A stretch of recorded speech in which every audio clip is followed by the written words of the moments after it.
کر رہا ہوں کہ سب سے پہلے وجود باری تعالی اللہ ہے، دوسری چیز وہ ایک ہے، اب تیسری چیز آتی ہے جس کے متعلق آج کے بہت سارے دہریے سائنس کے اسٹوڈنٹ وہ کہتے ہیں اگر ہے مان لیا، ایک ہے مان لیا، دکھتا کیوں نہیں ہے؟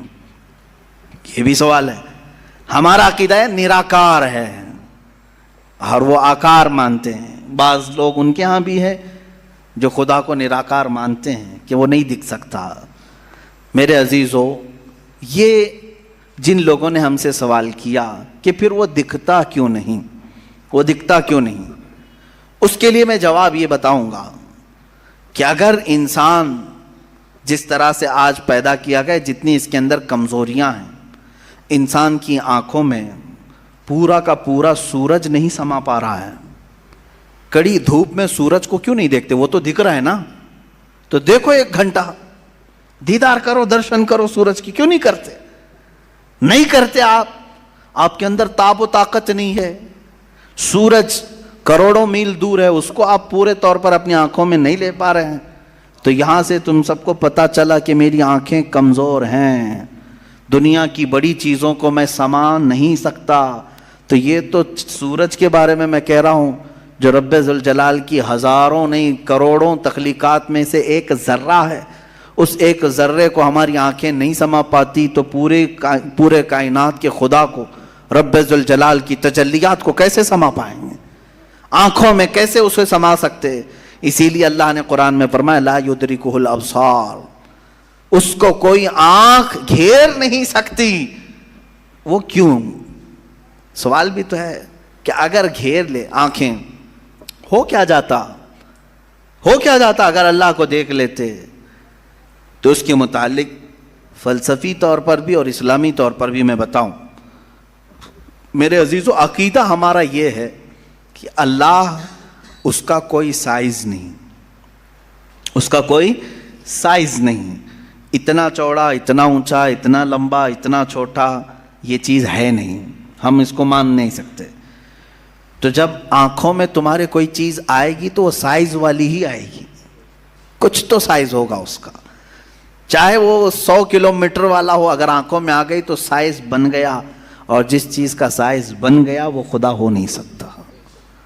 ہمارے ہاں یہ عقیدہ ہے کہ اللہ تبارک و تعالی جسم و جسمانیت سے پاک ہے، مکان و مکانیت سے پاک ہے، اس کی یہ تمام چیزیں ایسی نہیں جس طرح انسان کی آنکھ، ہاتھ، پیر، منہ، پیٹ، یہ تمام چیزوں سے وہ پاک ہے۔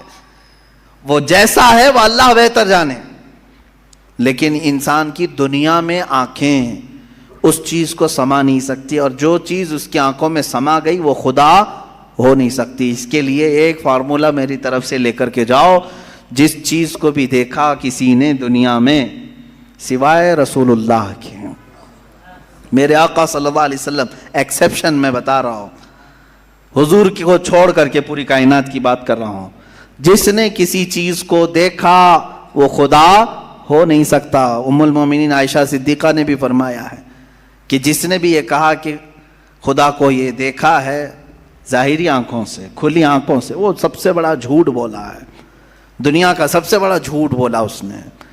اب یہ بات میں اس لیے عرض کر رہا ہوں کہ ہو سکتا ہے تمہارے تک بھی آ جائے وہ بھیجے میں خدا دکھانے والے پیر صاحب۔ ہاں، کچھ لوگ خدا کو دکھا کر کے مرید کرانا چاہتے ہیں اور تانا مارتے ہیں، ارے میاں ہم تو دکھا کے مرید کرتے ہیں۔ دکھا کے کس کو؟ بکرے کے بھیجے میں دکھا کر کے۔ میاں ان کو یہیں خدا مل رہا تھا، معاذ اللہ رب العالمین، کلیجے میں نہیں، پھیپڑے گردے میں نہیں، جس چیز کے کھانے کا شوق پیر صاحب کو ہوا وہاں خدا دکھانا شروع کیا۔ نعوذ باللہ من ذالک، استغفر اللہ۔ یہ نہایتی جہالت ہے اور زندیق لوگ ہیں۔ میں آپ سب سے یہ کہنا چاہوں گا، جو اس طرح کی بات کرے اس سے یہ کہو کہ پیر صاحب بڑے ہیں کہ موسیٰ علیہ السلام بڑے ہیں؟ کون ہے؟ موسیٰ علیہ السلام بار بار کہتے رہے مولا تو اپنا دیدار کرا دے، اور قرآن کہتا ہے لن ترانی، تم مجھے ہرگز نہیں دیکھ سکتے۔ اور پھر موسیٰ علیہ السلام نے اصرار کیا تو اللہ نے انہیں کوہ طور پر بلایا، اور یہ سب سنتے ہیں نا، معراج کے واقعے میں بھی سنایا جاتا ہے۔